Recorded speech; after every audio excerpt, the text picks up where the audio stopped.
un, un poco meternos en algunas temáticas que dentro de nuestro colegio por ahí no se han dado espacios, como es el tema de la arquitectura bioclimática, para ir un poco perfeccionándonos en nuestro quehacer diario, ¿no? De la proyectación. Así que bueno, decidimos invitarlas a las chicas de TAB para que hagan este curso.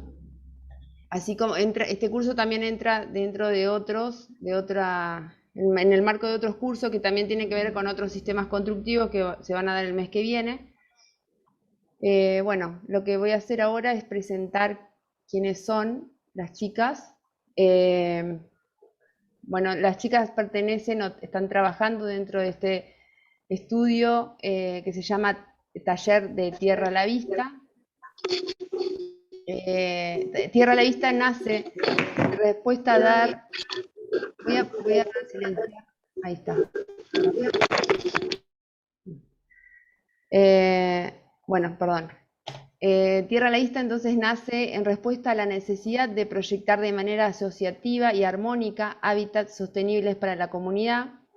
En el camino de producir este tipo de espacios, consideran que la problemática de la sustentabilidad del hábitat humano tiene innumerables aristas que van desde repensar el modo de producción de los materiales y elementos que se utilizan en las construcciones, ya sean viviendas o equipos públicos o privados, hasta la optimización de los sistemas de producción y almacenamiento de energía. Repensar también las conductas de consumo de dichas energías y tener en cuenta la cantidad de residuos que producen nuestras actividades y que sucede con los materiales una vez que cumplen con el ciclo de vida para el que fueron seleccionados. Para ello generan actividades de formación y difusión de técnicas de bajo impacto ambiental.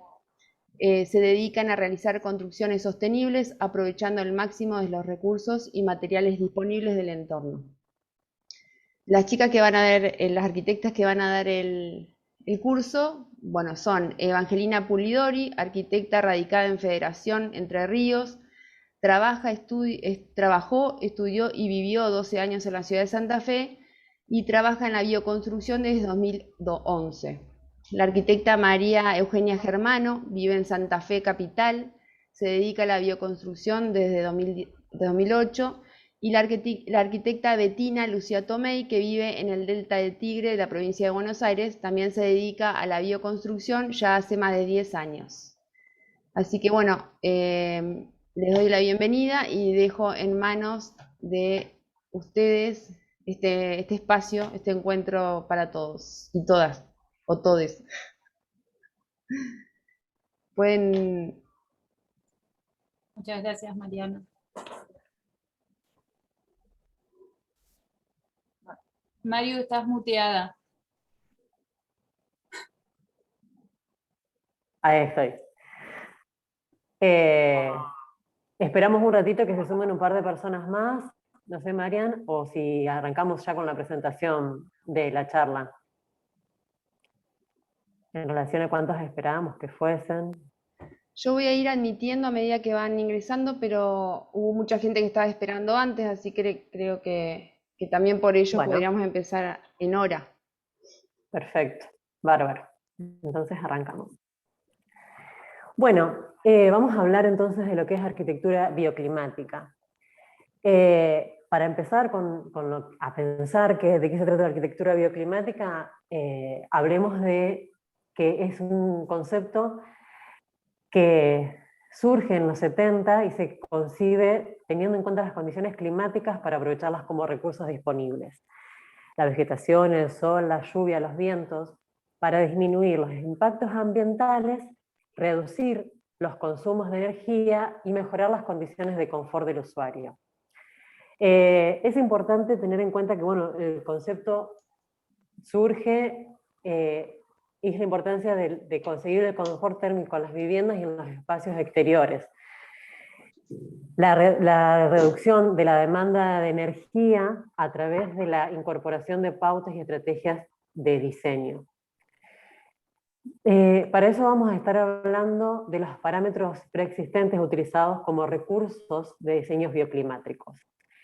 Los parámetros preexistentes son los de uno de ellos va a ser lo de la localización. Muchas veces cuando empezamos a proyectar, escuchamos que inclusive nos han hablado cuando nos formamos, o cuando nos encontramos con el inicio de un proyecto, como si tuviésemos con la hoja en blanco, el pánico a la hoja en blanco, a iniciar desde cero la idea de lo que queremos proyectar, o muchas veces pensamos en diseños preexistentes para pensar en esta construcción que tenemos que hacer. En realidad la información la tenemos, y la tenemos ahí, la tenemos en el terreno, la tenemos en el territorio donde vamos a estar construyendo. Y estos son los primeros parámetros que vamos a estar utilizando para nuestro proyecto. Los parámetros de localización se trata de la orientación, latitud, longitud, el lugar de emplazamiento, la zona bioambiental y las características del paisaje.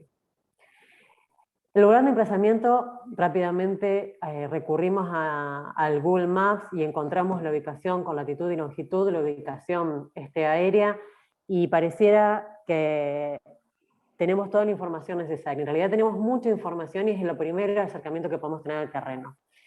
Acá tenemos dos ejemplos de los que vamos a estar desarrollando en casi toda la charla, que uno es en Delta del Tigre en Buenos Aires y otro en Federación Entre Ríos. Encontramos las diferencias entre los dos terrenos, pero esto es lo que nos ayuda a hablar de lo que nos vamos a encontrar cuando vayamos al lugar. La cantidad de vegetación, la proximidad al río, la vegetación si es natural o no la es, si es local o es plantada, si el río está cerca, como lo tenemos en el caso del Tigre, que del lado este está muy próximo. En el caso de Federación también tiene el río a un par de cuadras. Todas ellas ya empiezan a ser las herramientas características del paisaje según su ubicación geográfica, que vamos a tener como una de las primeras aportes para empezar a pensar nuestro proyecto. Mariu, y también en esa instancia de poder sobrevolar, que tenemos, la posibilidad que tenemos ahora a través de las herramientas satelitales, podemos también analizar cuál fue la historia de esa parcela, ver cuáles son sus escurrentías naturales, si ha sufrido alteraciones ese terreno, cuáles fueron, y vamos a poder también tener muchos más datos a la hora de tomar decisiones desde el inicio. Bueno, otra de las herramientas son las zonas bioambientales. En Argentina contamos con la norma IRAM 11.603, que divide al país en zonas bioambientales, en regiones. Estas regiones caracterizan al territorio por su característica de temperaturas, su característica de lluvias, de amplitud térmica, de humedades. Entonces buscamos las zonas en las que vamos a estar trabajando para conocer con qué características térmicas vamos a estar encontrándonos. Nosotras particularmente estamos en las regiones 2 y 3. Y otro tema importante, que en estas dos regiones son iguales, es la amplitud térmica. La amplitud térmica es la diferencia de temperatura que vamos a tener entre el día y la noche. En estas dos zonas, en nuestras zonas, la amplitud térmica está alrededor de los 14 grados, es decir, que entre la temperatura más baja del día y la temperatura más alta vamos a tener 14 grados de diferencia. No es mucha, es intermedia en relación a las que tenemos en las regiones del norte y sur del país, pero son datos que nos van a ayudar a pensar a cómo aprovechar esa diferencia de temperatura, a lo mejor para captarla cuando la necesitamos, retenerla en el ambiente y poder largarla cuando no la necesitamos. ¿Cómo podemos trabajar con esa amplitud térmica que nos ofrece la zona bioambiental? Claro, el análisis de esos datos va a hacer que por ahí ahorremos esfuerzo en atender a alguna característica, por ejemplo, atender al frío, si sabemos que en la zona bioambiental en la que estamos interviniendo, ese no es uno de los agentes de los que más afectan, digamos, al confort térmico que estamos buscando.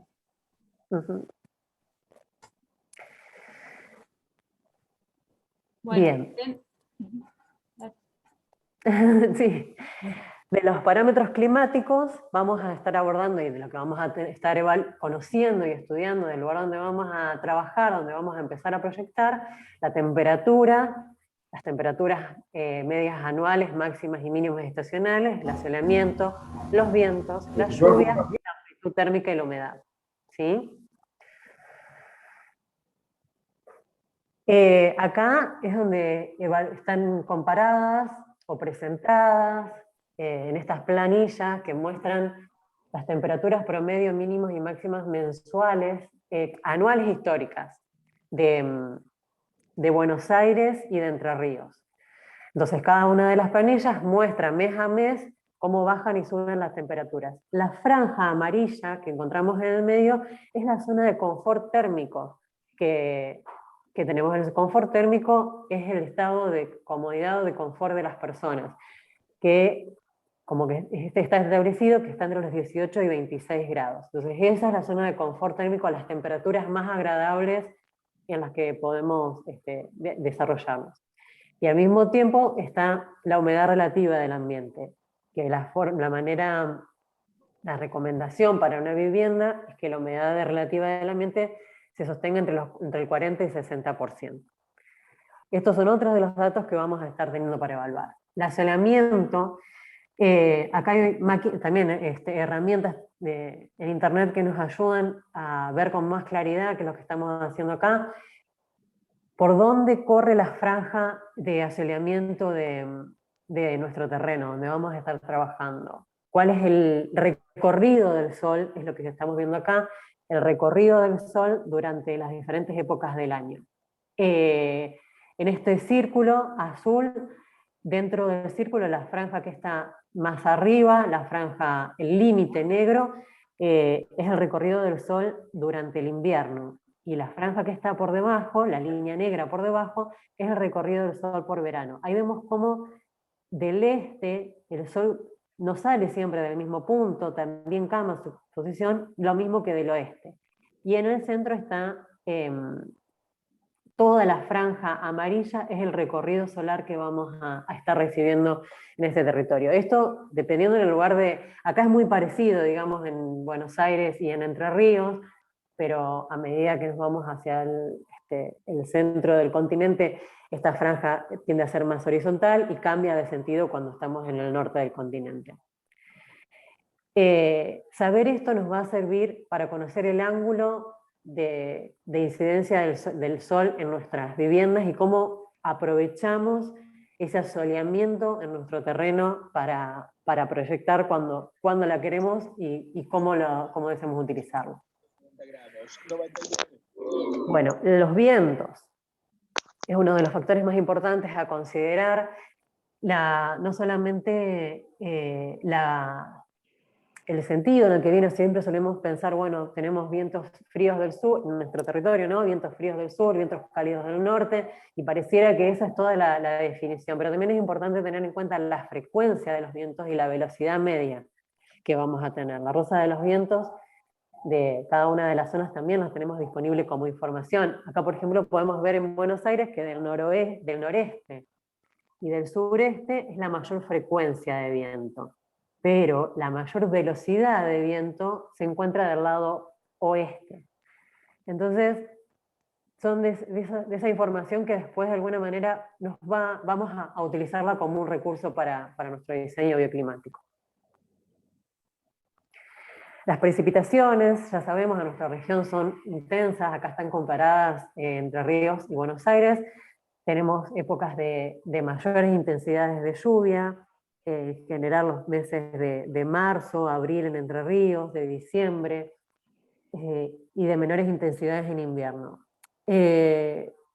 Son datos a tener en cuenta en zonas como las nuestras, que las estamos teniendo muchas precipitaciones, mucha cantidad de agua en poco periodo de tiempo, y que favorece eso, la dificultad de las inundaciones. Entonces ahí tener en cuenta la cantidad de agua caída en determinados momentos del año nos sirven para trabajar el tema de los retardadores pluviales o acumulación de agua de lluvia, y también junto con los vientos saber cuáles son los frentes de las casas o del techo que van a estar más agredidos por la cuestión de la lluvia y el viento, y ni hablar lo que siempre tenemos en cuenta son las cuestiones estructurales que vamos a considerar con el tema de precipitaciones y vientos. Es también un tema súper importante porque nosotros somos los responsables, o sea, quienes proyectamos hoy en día los territorios, somos más responsables que quienes lo habitan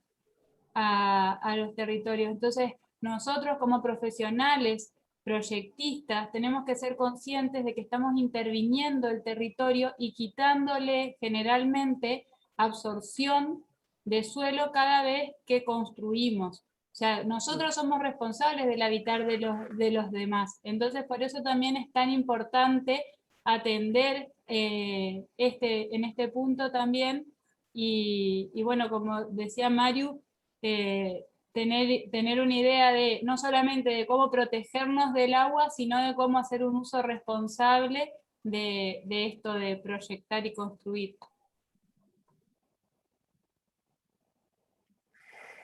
Y tenemos otra de las herramientas, son los parámetros de uso. Los parámetros de uso es la importancia de conocer muy bien el comitente, para quién estamos construyendo el espacio que estamos construyendo. Ahí vamos a estar analizando el tipo de duración de las actividades, el nivel de ocupación, el tipo de ocupante, porque no va a ser lo mismo que estemos proyectando una escuela o un espacio educativo para niños y infancias o para adultos. La cantidad de tiempo que se va a estar ahí, los recursos que se van a estar utilizando, la energía aportada al ambiente por las personas o por los sistemas. En este caso, por ejemplo, estamos viendo una foto de lo que es una sala, un estudio de música que está construida con paredes de tierra y donde se tuvo en cuenta para esta sala la cuestión acústica como uno de los parámetros de uso importantes a tener en cuenta, y por otro lado, la cantidad de energía aportada por la cantidad de personas que pueda haber dentro de ese ambiente. Porque no es lo mismo la cantidad de energía aportada, por ejemplo, por máquinas en funcionamiento, que va a ser mucho calor el que van a despedir, pero que va a ser una energía seca, que la energía aportada por un grupo de personas que estén en el interior. Estos muchachos tocando ahí adentro con todas sus ganas de mucha energía, levantan la temperatura, pero también aportan humedad al ambiente. Entonces son de esos parámetros los que tenemos que tener en cuenta. Y por último está la ventilación y la renovación del aire.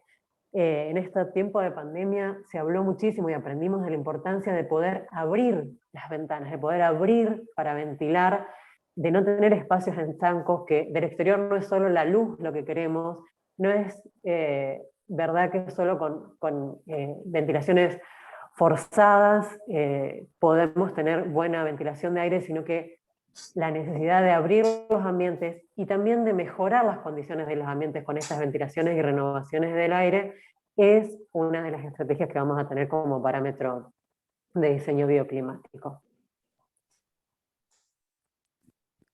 Bueno, y dejando ya los parámetros externos de diseño, empezamos a ver cuáles son los recursos de diseño bioclimático que tenemos para adentrarnos a la parte edilicia, a ver cómo empezamos a trabajar nuestras envolventes y cómo empezamos a pensar el volumen en función de los distintos parámetros que tenemos.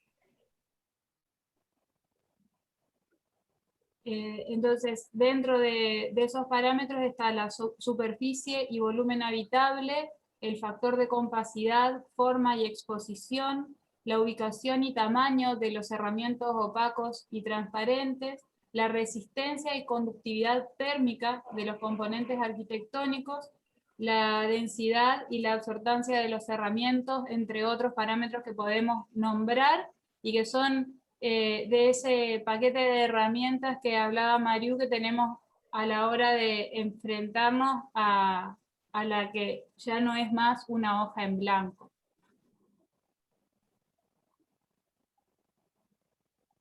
Bueno, uno de los recursos que podemos utilizar es el tema de las superficies y los volúmenes del espacio que vamos a diseñar.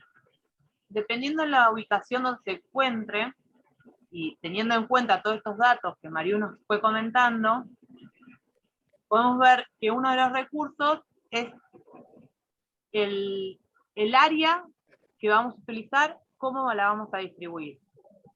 Si vemos en esta imagen, se puede observar que las áreas, tanto el círculo como el cuadrado como el rectángulo, son iguales, son de 36 metros cuadrados, a diferencia del perímetro. El perímetro sería el envolvente de esta construcción y es el cerramiento que tiene intercambio de temperatura con el exterior. Entonces, si nosotros como recurso utilizamos la forma, podemos obtener el menor perímetro, entonces tenemos menos superficie de intercambio de temperatura con el exterior. En el caso de la Casa del Delta, se usó un área de 36 metros cuadrados, donde el perímetro era 24 metros lineales. Al ser menor el perímetro, entonces tiene menor intercambio de temperatura.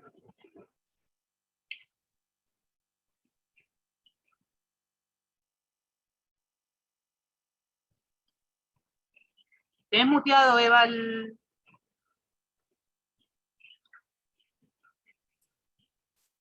Mariana. Ahí estoy. No, yo me muteo sola.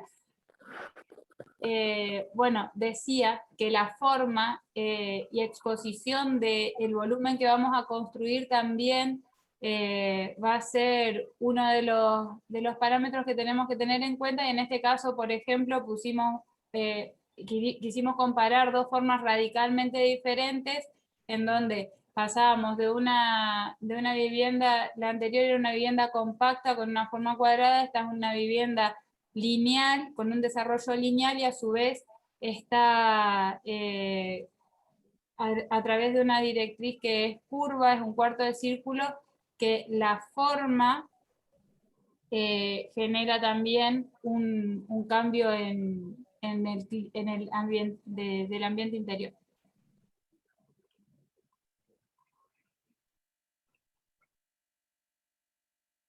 Bueno, y en cuanto a la ubicación y tamaño de los cerramientos opacos y transparentes, nosotras somos conscientes de que cuando trabajamos las pieles, podemos tener una parte teórica que está muy clara, en donde nos dice cuáles son las orientaciones favorables para poder tener un confort térmico determinado, pero a veces las decisiones del programa de habitabilidad que se generó en función de para quién fue diseñada la construcción, hacen que nos abramos o nos cerremos hacia algunas orientaciones. Entonces, lo que tenemos que ver es cómo vamos a trabajar esas pieles para que puedan seguir teniendo el rendimiento que nosotros queremos. En este caso podemos ver cómo nos abrimos hacia el norte, que tiene mayor iluminación, y en invierno tenemos mejor captación del calor, y hacia el sur lo que hicimos fue generar aberturas pequeñas, porque no resignamos el tema de las visuales, sumado a otras cuestiones que fuimos teniendo en cuenta, que tienen que ver con qué materiales son los que usamos en esos cerramientos.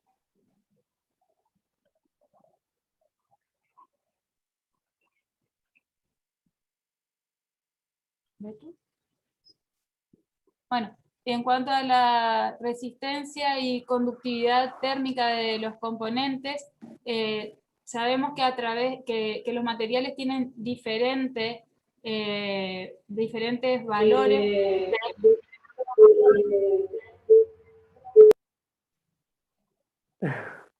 Perdón, ahí se silenció.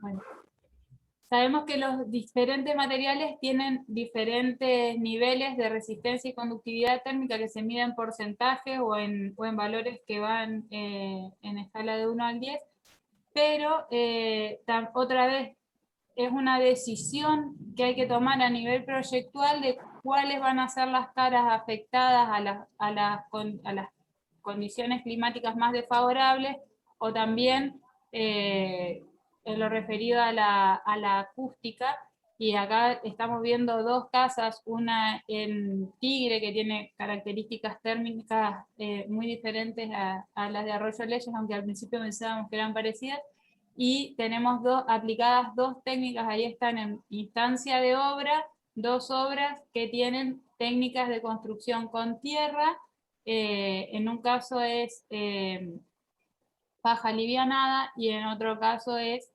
adobe.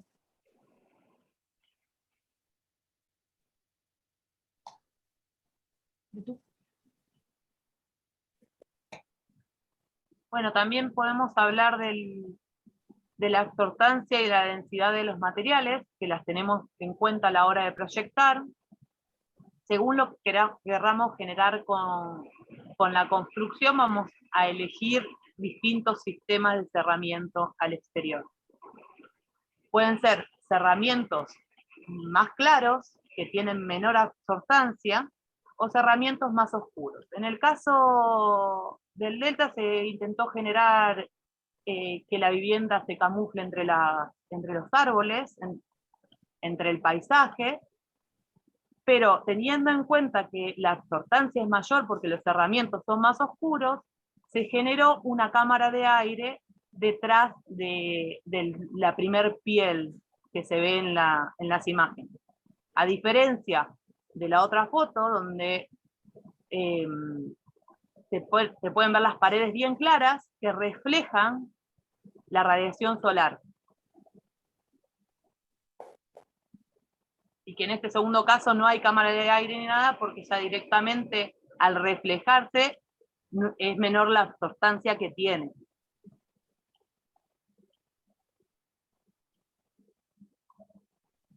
Bueno, otro de los parámetros que tenemos que tener en cuenta es la arquitectura solar pasiva.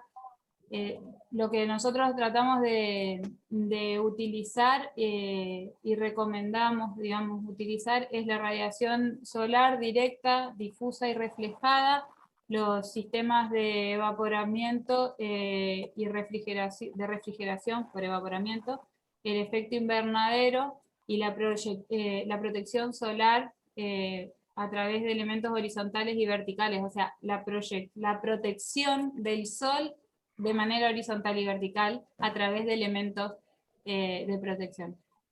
También en esta imagen es como que se resume, porque no sé si se acuerdan de la forma de la Casa de Federación, que es una vivienda hemiciclo cuyo eje está coincidente con el norte, y esta habitación que está en esa imagen está en el eje de la vivienda. Entonces tiene en invierno el ingreso pleno del sol por su ventana y también a través de una claraboya, y lo que nos parecía interesante también era esta idea de que también la cubierta es un espacio de captación no solo de iluminación, sino también de paisaje.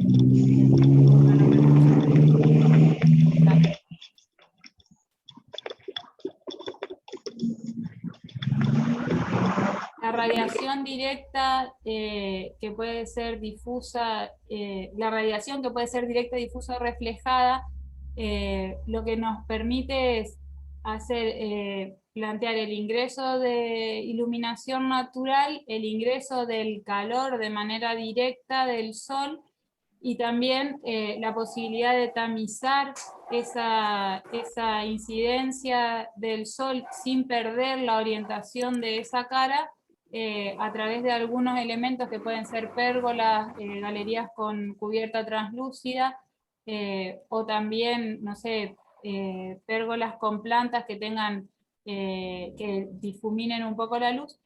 Y por otro lado, el sistema de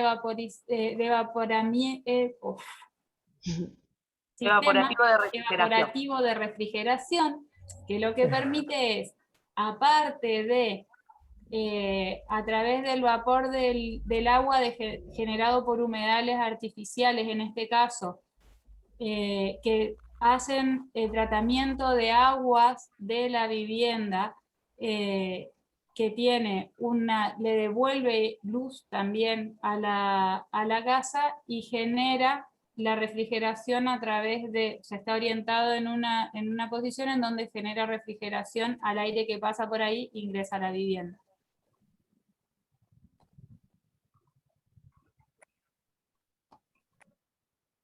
Otro de los recursos que utilizamos es el efecto invernadero, que lo trabajamos incorporándolos a la vivienda, mayormente en sectores muy fríos. Por ejemplo, este es un ejemplo, hicimos un prototipo para Bariloche, que se puede observar que el invernadero, al estar incorporado a la vivienda, no solamente acciona ese sector, sino que empieza a llevar el calor a los diferentes ambientes. Lo que explicar el efecto invernadero, creo que ya todos lo conocemos, que es que el ingreso de los rayos solares llegan al interior y después no salen y empiezan a generar aumento de temperatura en el interior de la vivienda. Con esto podemos generar un ahorro súper importante de energía. Para climatizar una vivienda, y también lo que estábamos, o sea, por ejemplo, en este caso lo que surgió fue que el invernadero no era algo accesorio, sino que lo convertimos en la circulación porque nos parecía que era lo que le daba mayor vitalidad al prototipo. Era como la esencia del prototipo, que se genere la mayor reducción energética a través del uso de este recurso.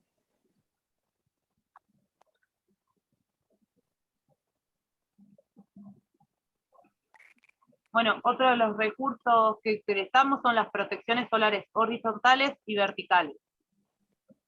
Como todos sabemos, el sol, el ángulo solar de cada lugar es diferente, y en cada época del año también. Entonces utilizamos el sol en las épocas donde lo necesitamos, en las épocas más frías, y nos protegemos de él en las épocas de más calor. Ahí se pueden ver los diferentes solsticios, como sí, por ejemplo, ¿sí? La tele. Bueno, según el ángulo del sol es también cómo calculamos los aleros, ¿no? Pensando qué queremos generar en cada espacio. Entonces, al obtener el ángulo del sol, que esto también lo obtenemos en el programa que les mostró al principio Mariú, que se veía el círculo solar. Bueno, en ese mismo programa es algo muy simple y obtenemos el ángulo del sol en cada época del año. Entonces nosotros nos fijamos en los extremos, en los solsticios, en el 21 de junio y el 21 de diciembre, ¿qué pasa? Y con eso vamos calculando el tema del tamaño de los aleros. En ambos casos, si se fijan, el 21 de diciembre, que es donde hace más calor, el sol no ingresa directo a la vivienda, gracias a ese alero. A diferencia que el 21 de junio, el sol es cuando más ingresa a la vivienda, que es cuando necesitamos mayor temperatura, ¿no? Ganancia de temperatura a través del sol.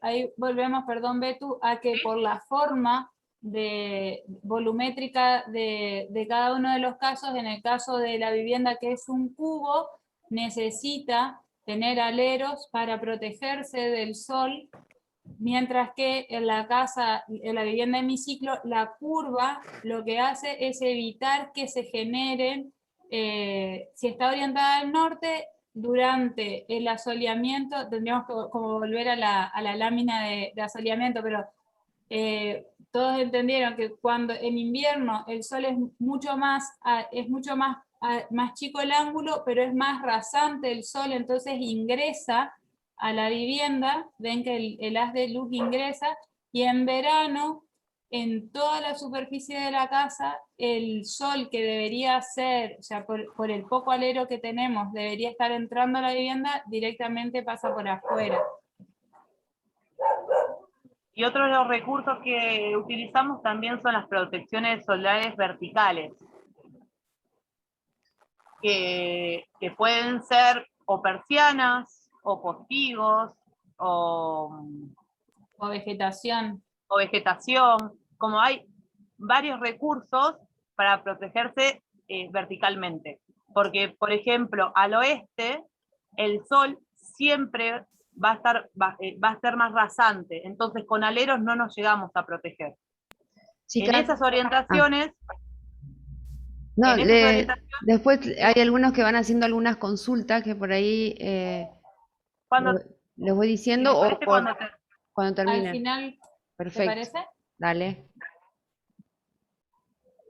bueno, como les decía, utilizamos otro tipo de protecciones, que son las verticales, en las orientaciones, donde con un alero o un parasol horizontal no nos podemos cubrir, nos cubrimos con protecciones verticales.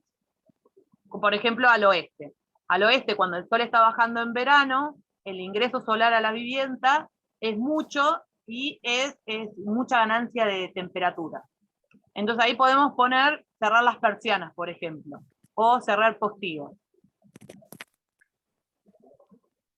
De todos modos, no sé respetar el que se pregunte todo al final y yo a responder la pregunta de Marta.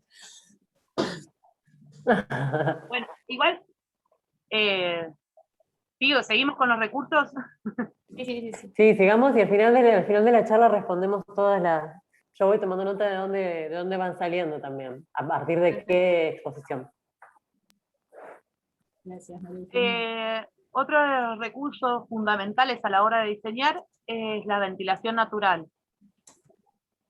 Si se acuerdan cuando estuvo Mario explicando la Rosa de los Vientos, ahí podemos tener un primer acercamiento a lo que son los vientos y su frecuencia y sus velocidades.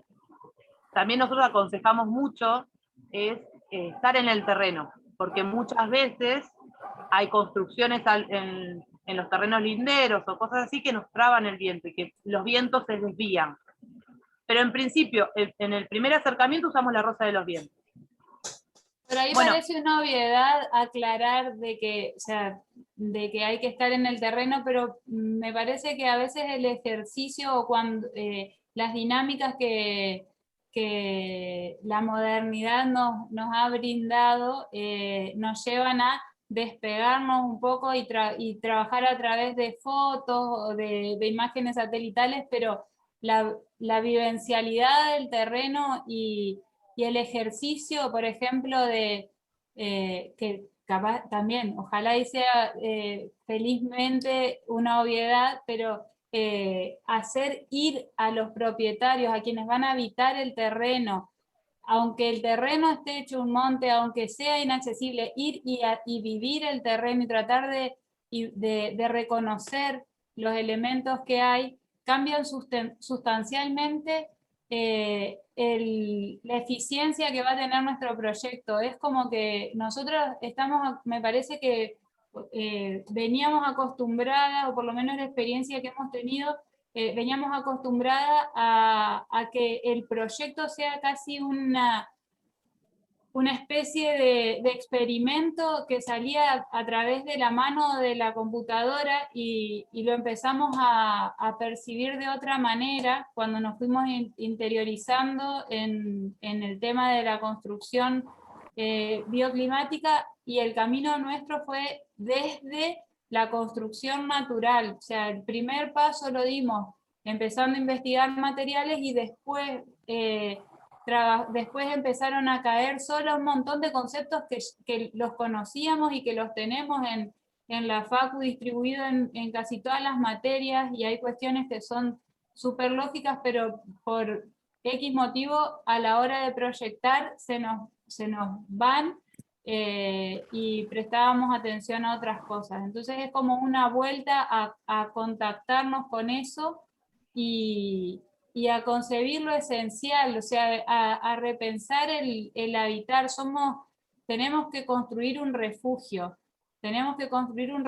pero a su vez lo que nosotras tratamos de transmitir es que ese refugio nuestro no altere el de los demás.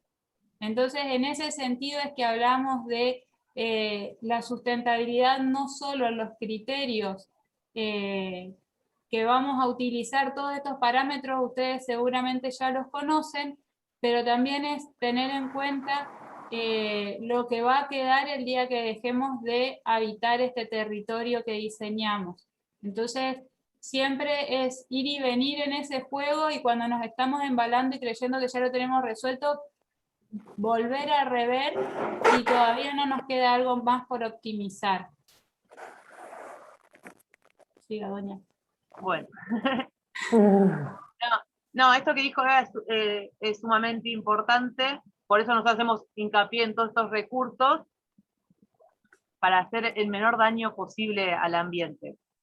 Y simplemente con pensar bien las aberturas, las orientaciones, podemos hacer un cambio drástico en la vivienda. Bueno, los recursos de ventilación natural que más utilizamos son el efecto Venturi, el efecto chimenea y la ventilación cruzada.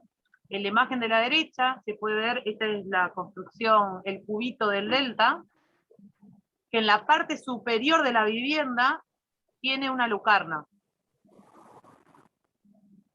que no solo da iluminación al espacio general, que tiene una doble altura, sino que también esa lucarna se puede abrir, y acá podemos observar en un corte el efecto chimenea. Al ingresar los vientos, el aire, por las diferentes aberturas de los diferentes niveles, se calienta, y al calentarse sube al espacio más caliente de la vivienda, que es justamente donde está esta lucarna, que cuando uno quiere, o sea, en los momentos de verano, se puede abrir y ventilar. A eso llamamos el efecto chimenea. También se puede en este corte observar lo que es el efecto Venturi, que como dice Eva, nosotros pensamos que muchas veces se conocen las cosas, pero a veces uno se las olvida. El efecto Venturi es cuando el aire entra por una abertura bien pequeña, más reducida, se comprime, y al expandirse enfría. Es lo mismo cuando uno hace, a ver, les doy un ejemplo para que lo puedan visualizar bien. Si desde la boca ustedes tiran aire con la boca bastante cerrada, se lo tiran a la mano, sale el aire frío. Si lo tiran con la boca abierta, el aire es caliente. Es para explicar el efecto Venturi. Entonces lo que nosotros generamos es un aventanamiento pequeño al lado sur, que es del lado donde viene la mayor cantidad de vientos, y un aventanamiento más amplio en el lado norte, generando un recorrido de aire frío por dentro de la vivienda. Y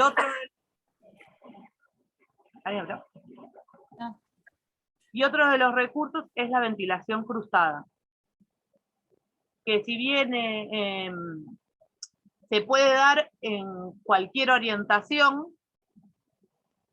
nosotros acá marcamos la orientación sur-norte porque los vientos mayormente vienen en ese sentido, pero la idea es que se tengan aventanamientos de un extremo y del otro.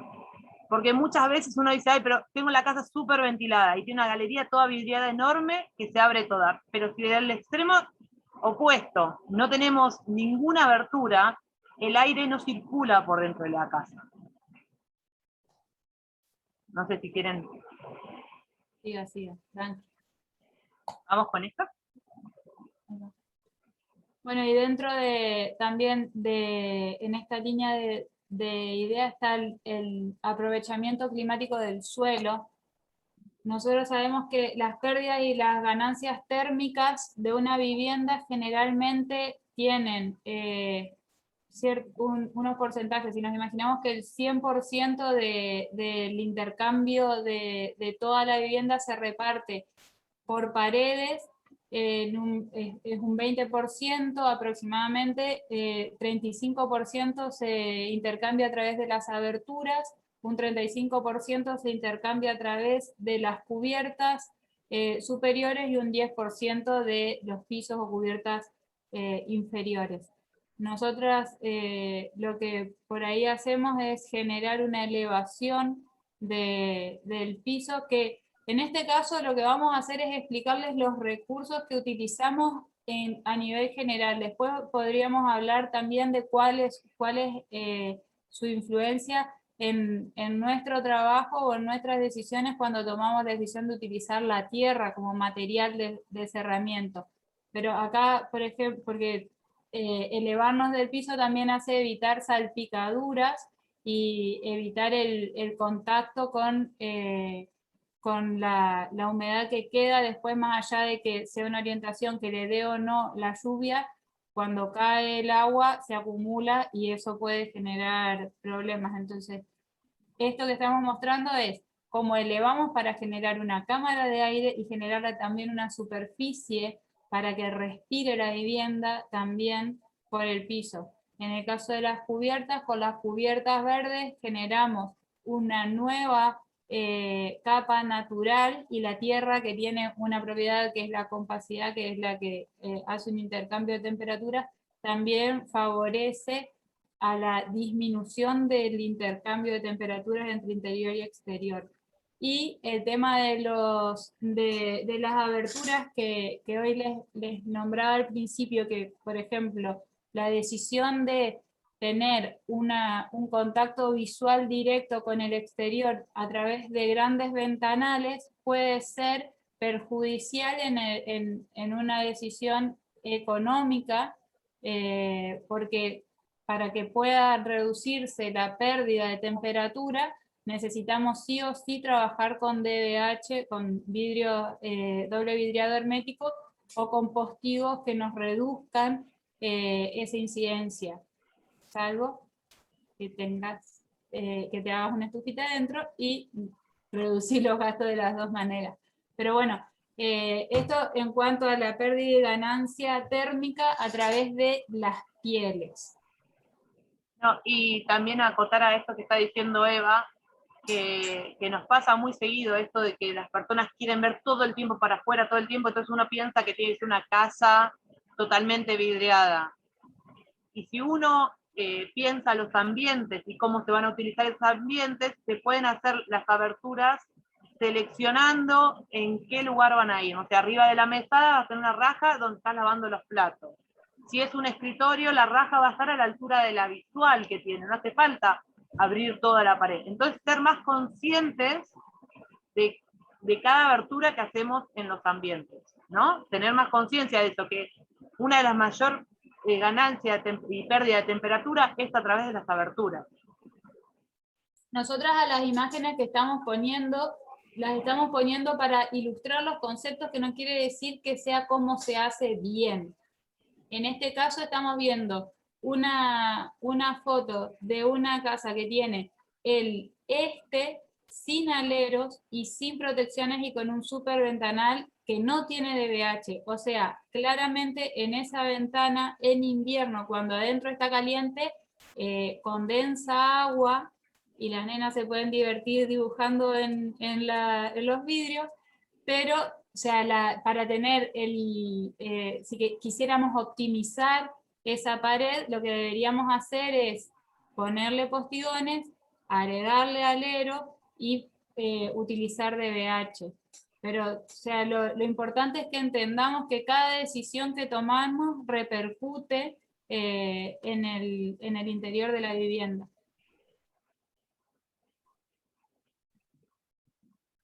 Bueno, acá podemos hablar de otro de los recursos, que es el espacio tapón. Que se puede generar de varias maneras.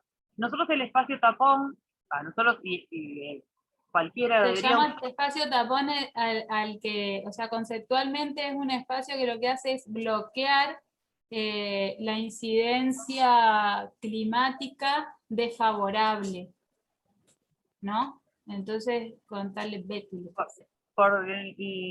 En el lugar que estamos emplazados nosotros, la incidencia solar y de viento más desfavorables es el sur y el oeste, por lo que venimos hablando antes, ¿no?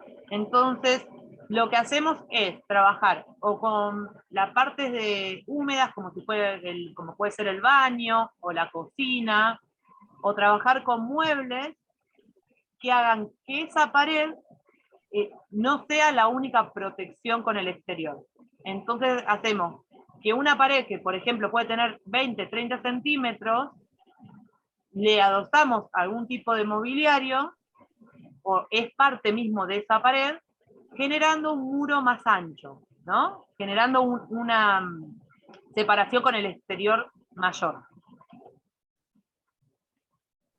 Bueno, en el caso de Delta, se puede observar que se encuentra el baño, la cocina y una estufa en la planta baja, y en la planta alta todo el lugar de guardado va a ser al oeste y al sur. Claro, y en la hemiciclo lo que hicimos fue generar una especie de muro serrucho que va generando placares para el interior y el exterior, y tiene esas pequeñas ventanas que veíamos en la imagen del inicio, que generan también un nicho, y la ventana, la abertura, está protegida al interior, pudiendo ser abierta para generar la corriente de aire que les comentaba Betina. Por ejemplo, en el dormitorio, bueno, ahí está la pared esa que no va. Las corrientes de aire de sur a norte. ¿Pasás, Beto?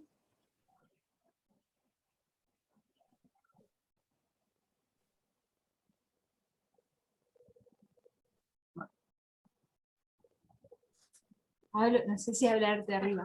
Bueno, la tramitancia, otra característica, otro de los parámetros que utilizamos es identificar cuáles son las características de los materiales. Acá mostramos materiales que usamos en construcción natural, son diferentes técnicas de materiales, construcción natural y también litoraleña, porque técnicas de construcción hay muchas, y criterios de arquitectura bioclimática también, pero nos vamos a enfocar en mostrarles los que venimos trabajando. En este caso se ve la imagen de la izquierda, son bloques de tierra comprimida, BTC, son mampuestos, lo que sigue son adobes, y después que tienen una transmitancia térmica baja o reducida con respecto a los materiales que están a la derecha, que son bloques de tierra alivianada o la técnica de paja encofrada. Y que si ven arriba de la paja encofrada tienen unos agujeritos y arriba hay unos cañitos, es porque se le generan unas perforaciones para que se vaya secando el material y después se rellenan. Pero son dos técnicas que usamos, y que dos tipos, digamos, de materiales que tienen, la paja tiene mucha mayor capacidad de aislación porque tiene mucho aire en su interior, mientras que las otras dos son mucho más compactas. Bueno, y en esta otro tema a tener en cuenta es el recurso que utilizamos. Dependiendo del lugar y dependiendo de la orientación, utilizamos los materiales para generar inercia térmica o aislación, ¿no? Entonces, de repente, en algunas viviendas, no sé, donde hay mayor amplitud térmica, utilizamos materiales más compactos con menor cantidad de fibra, de paja, como pueden ser los BTC o los adobes, que se ven acá, las dos primeras imágenes, porque tienen mayor inercia térmica. O sea, el sol durante el transcurso del día le pega al muro, o sea, choca contra el muro y tiene un retraso al ingresar a la vivienda. Entonces se genera, calculando esa inercia térmica que tiene el material, se puede generar que del día el muro acumule calor para transmitírselo al ambiente durante la noche. Entonces, por ejemplo, en el norte de la Argentina, donde la amplitud térmica es mucho mayor, se puede trabajar con este tipo de muro. Y por otro lado tenemos el aislamiento. O también lo podemos usar dentro de un mismo proyecto, ¿no? Decidimos tomar para hacer sectores con captación de calor un material con mejor inercia térmica, como decía la Betu, y en uno que tenemos, necesitamos aislarnos, yendo a lo térmico, sí, Betu. Ahí utilizamos técnicas de construcción con tierra con mayor aislación, que en este caso se puede observar que puede ser con fardos de paja, o puede ser lo que se llama quincha o fajina, que es paja embarrada. O sea, paja con barro metida entre la estructura, y lo otro es directamente el fardo de paja completo. La quincha está sumada a las otras técnicas que nombramos antes, que nombramos recién. O sea, estas son otras dos técnicas, aparte de la adobe, o sea, nombramos adobe, BTC, paja embarrada, paja encofrada, BTA, que es bloque de tierra alivianada. Ahora estamos mostrando fardos de paja, que es esta que justo hicimos, esto acá es una imagen donde se ve cómo se puede proyectar o se aplica a mano el barro, o se puede proyectar con una máquina de proyectar revoque. La quincha, fajina, es pariente del enchorizado, de las técnicas más tradicionales acá de la zona, y puede ser autoportante y se rellena con el pastón y después se recubre con pastón y se termina revocando. O sea, son todas técnicas diferentes para poder utilizar en los diferentes recursos que tenemos. La idea sería que en el curso de la próxima semana vamos a hablar más sobre estas técnicas, justamente. Las traemos acá a colación porque es lo que, o sea, de las técnicas también tenemos en cuenta esto, de la inercia térmica y el aislamiento que tiene.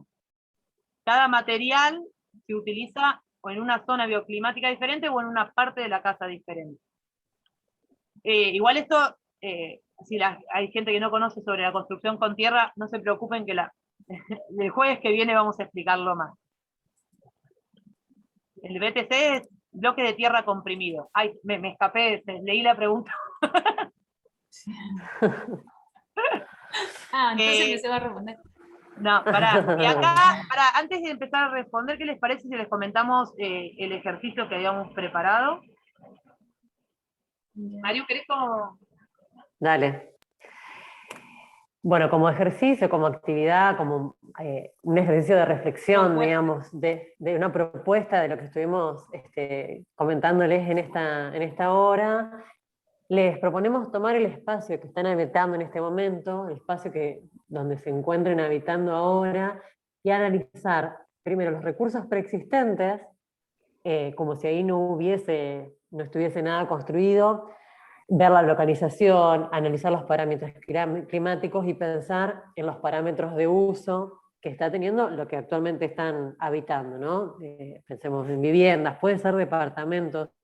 Nosotros contamos acá los casos de estas dos viviendas construidas en un ambiente natural, pero yo, por ejemplo, vivo en Santa Fe, en el medio de la ciudad, en un barrio entre medianeras, con una planta alta y una planta baja, y muchas veces son esas las situaciones en las que nos encontramos para proyectar o pensar nuestra vivienda, y también se pueden aplicar los recursos de diseño bioclimático. No se encuentran sesgados a un entorno natural o a un espacio donde no tengamos medianeras.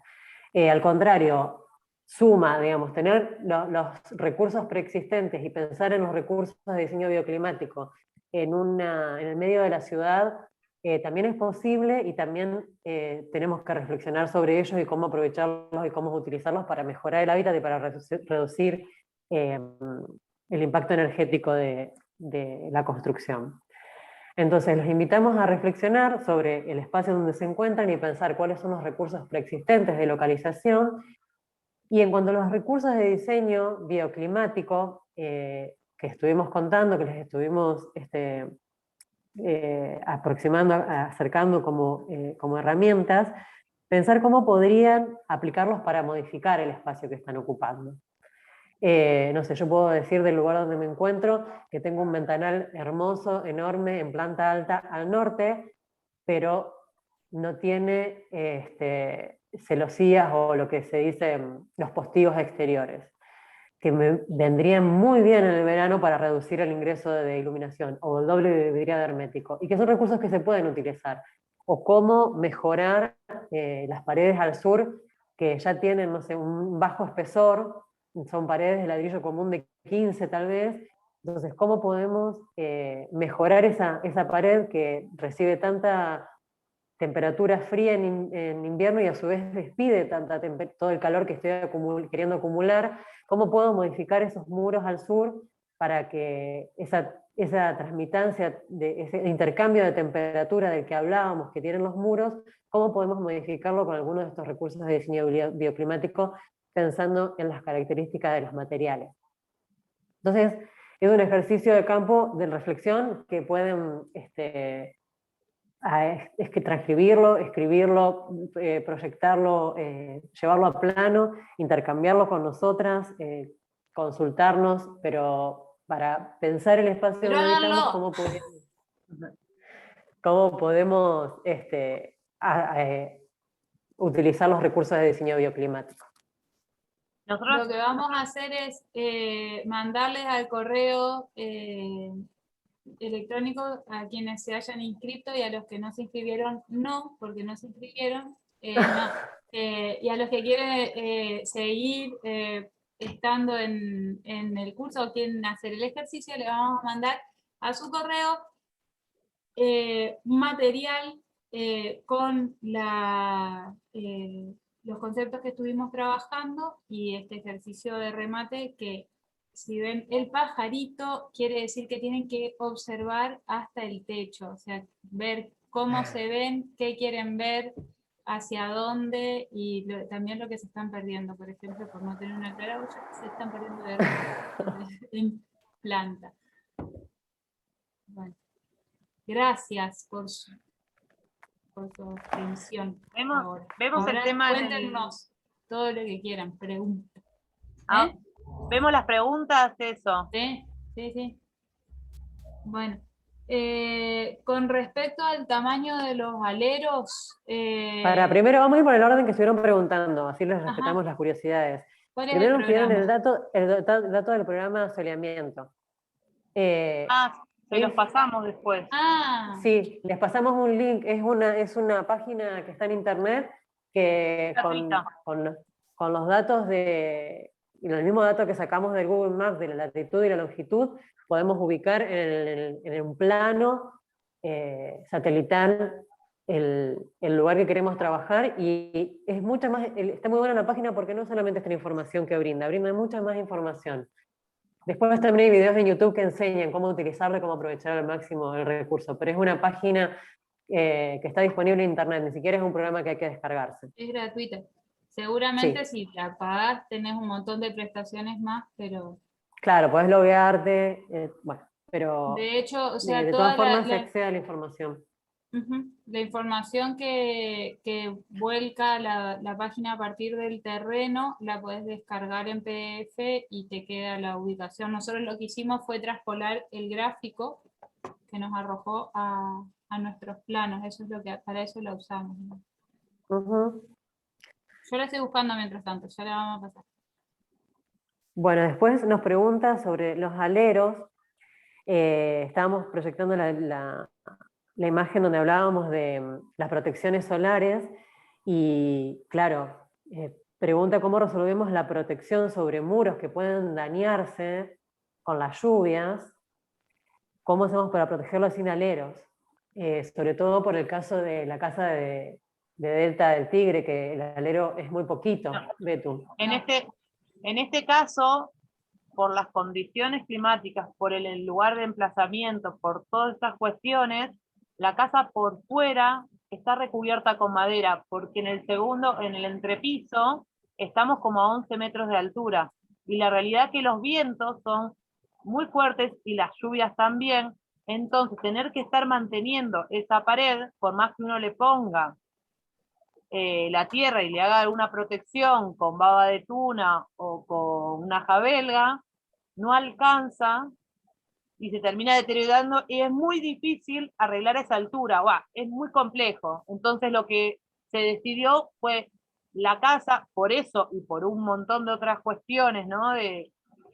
Del lugar, decidió que la casa por fuera es toda de madera. Y por dentro Esa es toda de tierra. es toda de tierra. Claro, esa es una estrategia que suele utilizarse, porque es cierto que con la construcción con tierra, a lo mejor quien nos preguntó, tienen claro también los conceptos de construcción con tierra, donde siempre se habla de unas buenas botas y un buen sombrero, es decir, aleros y mampostería de elevación de cimiento. Cuando nos encontramos con situaciones en las que los aleros no alcanzan para cubrir estas paredes, por ejemplo en el caso que estamos viendo, que es mucho la altura, es una estrategia, es un recurso, poner de frente otro material que proteja la tierra de esas agresiones, digamos, que pueda recibir de la lluvia y el viento. Lo que se hace es generar un sobrecimiento, o sea, y nos despegamos del piso, y si no, generar un recubrimiento en un zócalo, o sea, generar una especie de zócalo impermeable, que esto de buen sombrero y buenas botas no es para la bioconstrucción, debería ser para la construcción Sí, en funciona general. para todas. Es un problema que afecta generalmente ese encuentro del agua con Queriendo buscar una las imagen paredes, donde se ve. con los paramentos. Ahí se ve en la Y vivienda nosotros- de Eva del lado sur, La federación. en Federación. Cómo no se entendió lo que se tenía que hacer. Porque acá tenemos un sobrecimiento por eso aclaré que en estas casas son ilustrativas, no de los bien hechos. No. Tiene sobrecimientos por ahí preguntaron también con qué construimos los cimientos. Los cimientos, nosotras no somos fundamentalistas ecologistas, sino que somos conscientes de que no es muy sustentable traer material natural que no tenemos en la zona. Entonces, como lo que sí tenemos en la zona es ladrillo, hacemos cimientos con mampostería de elevación, de mampostería Cimiento común, por digamos. ejemplo, y revocados en este caso fueron revocados con revoques impermeables, cementicios, y a partir de ahí empezaba la construcción de tierra. El tema es que cuando hicimos las galerías perimetrales, cometimos el error de hacerlas a nivel, entonces volvimos a perder esa aislación, pero en general lo que ahora hacemos es, si bien nos sigue gustando tener los decks y las expansiones a nivel, generamos una ranura para que evacúe el agua automáticamente que toca la superficie horizontal, entonces no se acumula. Y el otro recurso que estamos usando es, por ejemplo, hacer un cantero en ese borde, entonces generas una superficie rugosa, o un empedradito y generas una superficie rugosa para evitar la salpicadura. En el caso del delta, se hizo el estudio del suelo correspondiente y el único sistema que se podía utilizar para poder soportar el peso que tiene la tierra, que tiene un techo vivo y todo eso, fue hacer una platea de cemento. Entonces, por debajo de la casa se hizo la platea de cemento. A lo que vamos que no somos fundamentalistas de decir no tocamos el cemento, no. A nosotros no es el material que más nos agrada, pero en ciertos lugares nos ayuda. Y la realidad es que para que algo sea sustentable también tiene que ser duradero. Entonces, si yo hago un cimiento que no es el acorde al lugar y dentro de 10 años la casa no se puede utilizar más, eso no es sustentable. Entonces nosotros decimos, si necesitamos usar cemento, lo usamos. Si necesitamos usar ladrillo cocido, lo usamos. Pero intentamos de que sea la menor cantidad posible, ¿no? Sí. Y ya que Bueno, estamos de confesiones, la casa de Betu está en obra pandémica, por eso le falta, por ejemplo, algunas cuestiones como la cubierta verde que nombraba recién Betina, que va en el nivel intermedio. Todo ese balcón y esa galería tiene una cubierta verde arriba que hace de expansión del sector de planta alta. Y lo otro que tiene es el techo que veían en las primeras imágenes, que es una cubierta con una estructura Hogan, que también le genera un movimiento al aire y a la luz y a la casa. Bueno, después con respecto a qué es el BTC, son bloques de tierra comprimida. Es uno de los sistemas de construcción con tierra que se desarrolló en los últimos años, de los sistemas últimos desarrollados en lo que es construcción con tierra. Los otros son un poco más, tienen más años de existencia. Ya la próxima vez que nos veamos vamos a desarrollar más estos elementos. También nos preguntan cómo compactan los fardos de paja, que eliminan insectos, cómo eliminamos los insectos. Creo que a lo mejor esas también son de las cosas que... Bueno, No sé. el tema de los fardos de paja es todo un tema. Porque muchas veces se cree que con cualquier fardo de paja uno construye, y la realidad es que no se puede construir con cualquier fardo. El fardo tiene que tener una compresión necesaria para que no haya aire, para que esa pared sea ignífuga. Entonces, cuando uno va a comprar el fardo, tiene que pedir en las enfardadoras que le den cierta compresión para generar esta cuestión de que no tenga aire, ¿no? Porque si vos no tenés aire, no prende el fardo. Entonces es súper importante esto. La paja no, así suelta, se prende muy fácil. Claro, cada una de las técnicas que presentamos, como cualquier material de los que conocemos en la industria, tienen sus características y sus requerimientos técnicos, y nosotras tres, por ejemplo, formamos parte de la red ProTierra, que es la Red Nacional de Construcción con Tierra, que está conformada por arquitectos y constructores, bioconstructores, que autoconvocado, y también por instituciones. Está el INTI, el INTA, hay universidades, hay gente perteneciente a distintas instituciones de la UTN, de distintos ámbitos científicos, que se encargan particularmente de estudiar, analizar y generar la información técnica necesaria para que estos materiales sean seguros. Y, por ejemplo, en el caso de la paja, de la selección o sea, no cualquier tipo de fibra es apta para la construcción natural. Hay fibras que se pudren mucho más rápido que otras, hay fibras que son más propensas a tener hongos o a tener algunos insectos, hay fibras que tienen ya de por sí, o si están hace mucho tiempo guardadas, también pueden tener hongos, o pueden, entonces hay distintos pasos, determinaciones para hacer, para evaluar el tipo de fibra que vamos a usar en la construcción. En el caso de la construcción con fardos, está el tema que decía la Betu, de la compresión de la pieza del fardo, y por otro lado, a la hora de aplicarlo, hay diferentes técnicas, pero si se usa el fardo como mampuesto, tienen que tener características, se los pesa, o sea, hay 2 o 3 formas de identificarlos, pero una es por su peso, con una varilla que se prepara, una herramienta que se prepara especial, se mide la compresión que tiene, y también por el olor, por distintas características, por el color. O sea, una paja gris, ya sabes que es una paja que ya pasó procesos de secado y de humedecido, y que no es apta ya se compostó, entonces no es apta para la construcción. Bueno, ¿qué otras preguntas?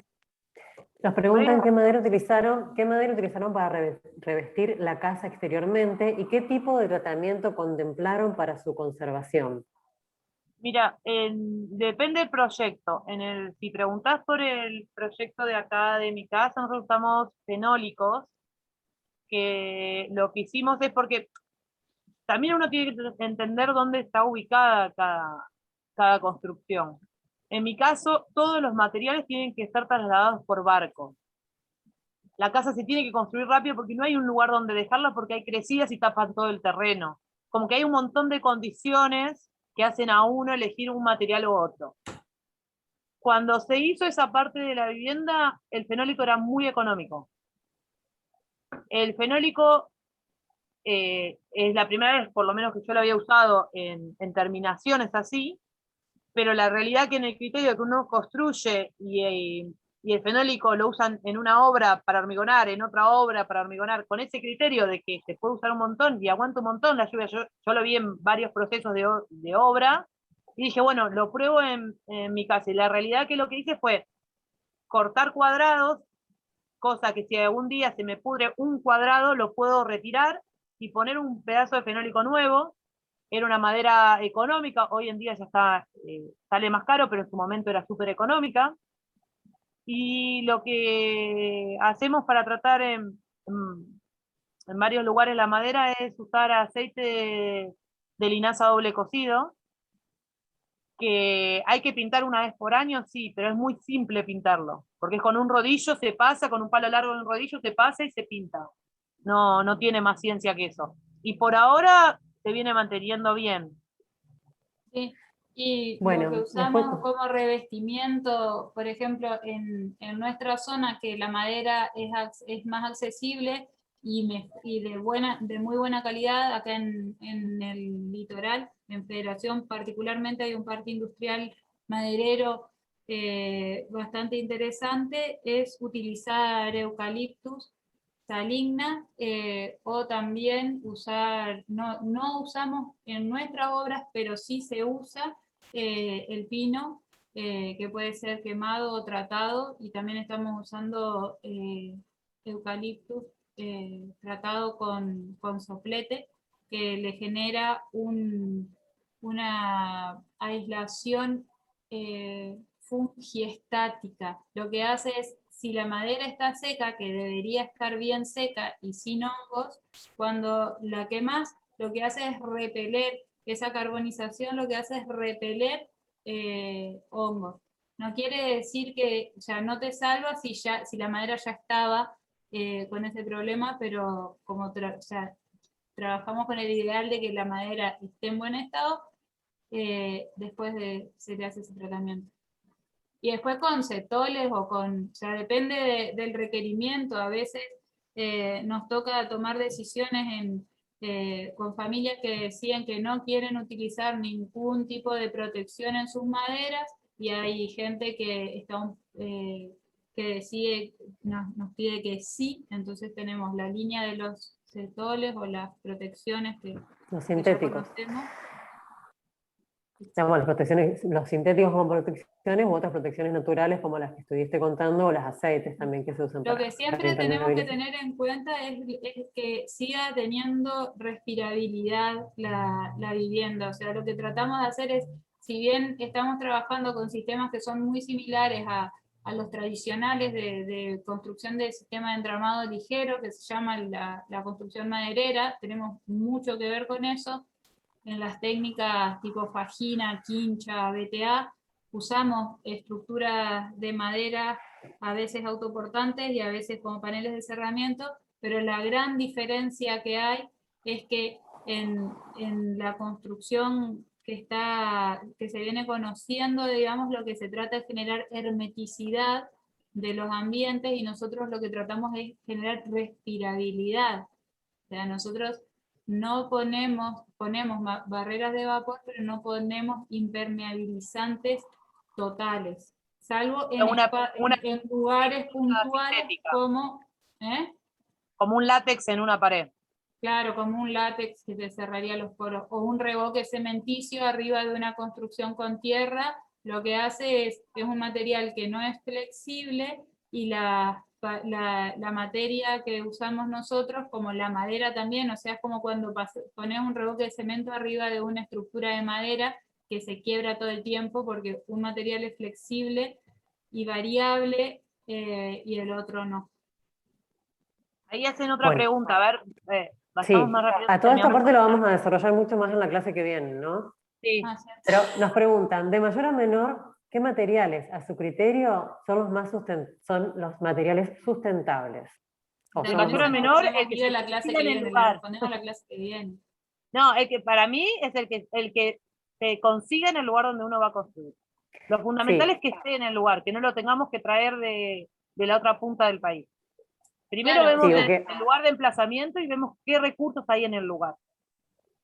eso es lo que lo hace sustentable, inicialmente. Y después la durabilidad y También.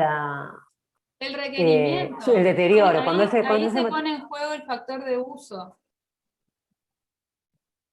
Sí, son ¿no? muchos factores para determinar la sustentabilidad de un material y no tiene que ver con que uno sea más sustentable que en otro, sino en el lugar donde lo construyamos, cuáles son los recursos, cuáles son los recursos humanos que conocen ese material, que lo pueden utilizar, que pueden construir con ese material, que lo fabrican o que pueden capacitarse para que lo hagan, y después el deterioro de ese material y finalmente no sé, pensemos en que cualquier obra en algún momento de su historia desaparece, y qué es lo que pasa con ese material cuando desaparece.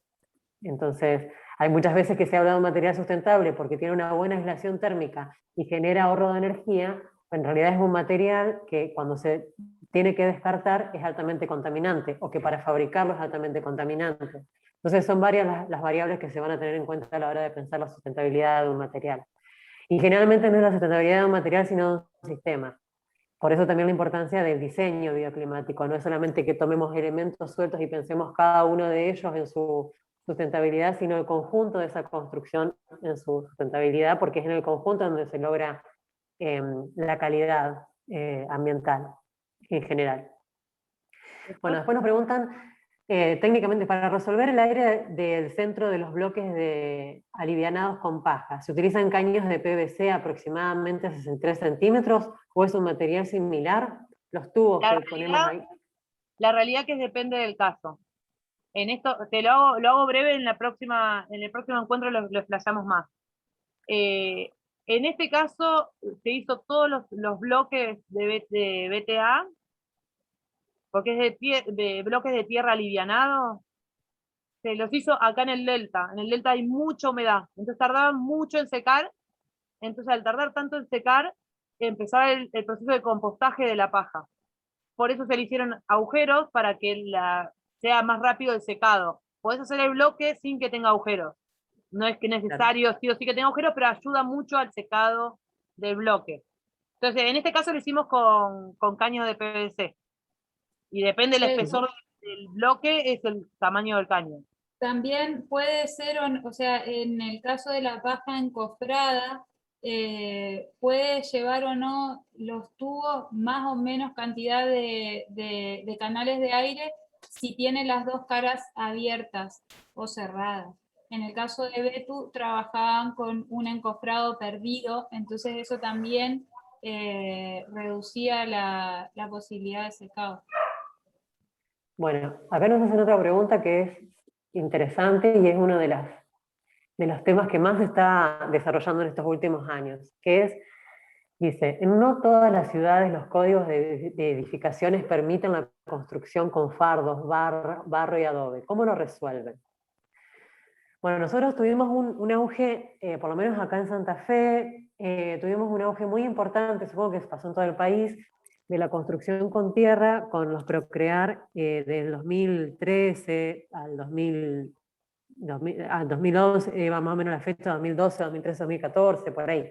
En esa época, en ese periodo de los Procrear, hubo una alta demanda de construir, con los créditos que se otorgaban, viviendas con tierra, lo cual nos puso en una campaña importantísima, súper estimulante, para acercarnos a las comunas y municipios donde las personas ya tenían su terreno y conseguir esos permisos.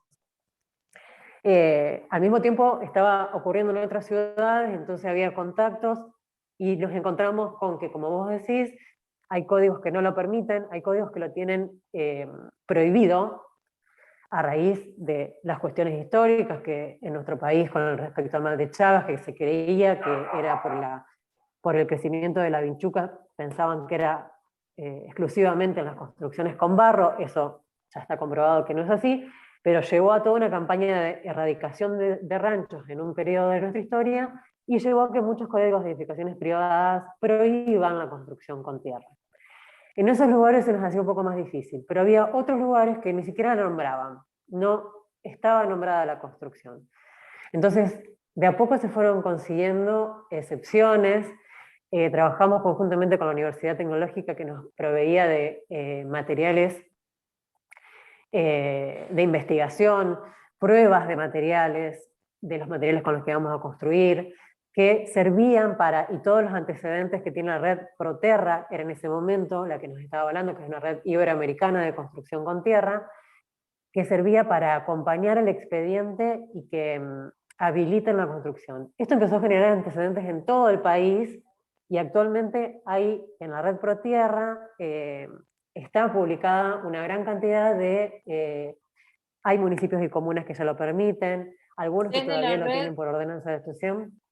perdón Mariu, se Sí. conformó una comisión que también en distintos colegios de la provincia en el colegio de Santa Fe está la comisión de construcción con tierra, y desde la red Protierra se conformó un área específica que es el área de normativas, en donde por un lado se hizo la recopilación de las normativas del país vigentes, también comparándolas y trabajando con normativas de distintos lugares del mundo, y lo que se está haciendo en este momento, que está a punto de largarse, es un modelo de normativa que se pueda trabajar con cada municipio, haciéndole las adaptaciones que tengan que ver con las características climáticas y del mercado local.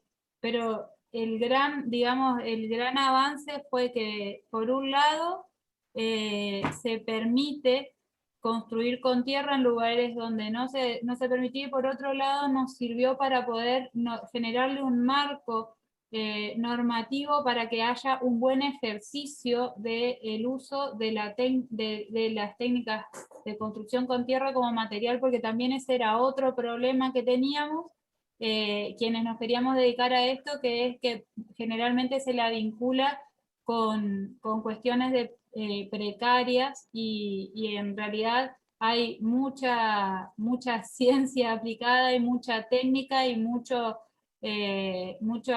técnicas ancestrales que dan un muy buen resultado. Entonces, hoy en día está para quienes quieran el dato puntual de cómo hacer en el caso de sus municipios y comunas para poder acceder a la normativa, es directamente comunicarse con la red Protierra, al correo Con la comisión. del área de normativa. Bueno, y la última pregunta que nos hacen es dónde se consigue el aceite para impermeabilizar madera. En la pinturería. En la Acá lo pinturería, consigo en las pinturerías. claro. O Hay ferreterías distintos también. aceites, está el aceite de soja, el aceite de lino, con o sin cocción, pero por ejemplo acá en Federación a nosotros nos lo provee la gente de los aserraderos, los madereros que trabajan con eucaliptus colorado, lo preparan y lo venden, y si no en las pinturerías, ¿no, Betu? Yo acá lo consigo en las pinturerías. Y en Bueno, las ferreterías también, ¿te porque puedo no en traer? todas las pinturerías está. Ujú. Bueno, Claro, esas son todas las preguntas que tuvimos. Bueno, y después Esperemos con que les haya respecto, Marian, gustado sí, Bien. con la primera respecto parte de este curso.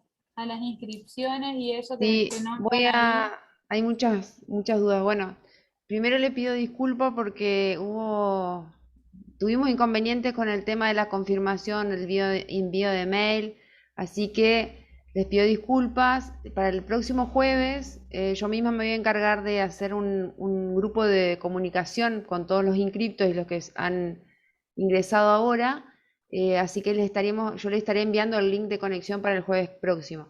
Y a las personas que no pudieron ingresar o ingresaron tarde, les enviaremos el link de la charla grabada para que no la pierdan. A todo esto sumamos, no sé chicas, si ustedes van a enviar algún material. Sí. eh, Le vamos a entonces, mandar el material para que puedan trabajar, o sea, la idea es que puedan hacer el ejercicio teniendo una guía. perfecto. Así que bueno, el lunes seguramente ya estarán llegando y armaremos el grupo para que todo les llegue a tiempo. Y el último jueves va a haber una modificación de horario, no va a ser a las 5 sino a las 6 de la tarde. Igualmente les llegará previamente el link de ingreso. Así que bueno, creo que estuvo muy bueno este encuentro, hay mucho interés. Lástima que no todos pudieron ingresar, pero bueno, ya nos vamos a ir acomodando. Y creo que este encuentro es un puntapié, digamos, para generar en el colegio nuestro este espacio sobre estas charlas específicas que tienen que ver con este tipo de arquitectura. Así que bueno, les agradezco, chicas, por haber hecho Gracias a este ustedes. encuentro. Muchas gracias por la invitación. Muchas gracias y esperamos que, no sé si dentro de este ciclo, capaz que no, pero sí dentro de este siglo podamos hacerlo presencial Sí. Sí. y por la parte práctica también, que es el formato que más nos gusta a todos, creo. Con la Sí, parte humana. nuestra idea en la Regional ONO es que llegando a primavera podamos hacer un encuentro presencial en el patio de nuestro colegio o en algún otro lugar que podamos conseguir, así que, y ahí ensuciarnos un poco con el barro, meternos de lleno en eso. Lo más lindo. Bueno, nos Bueno, encontramos entonces el muchas jueves gracias. próximo.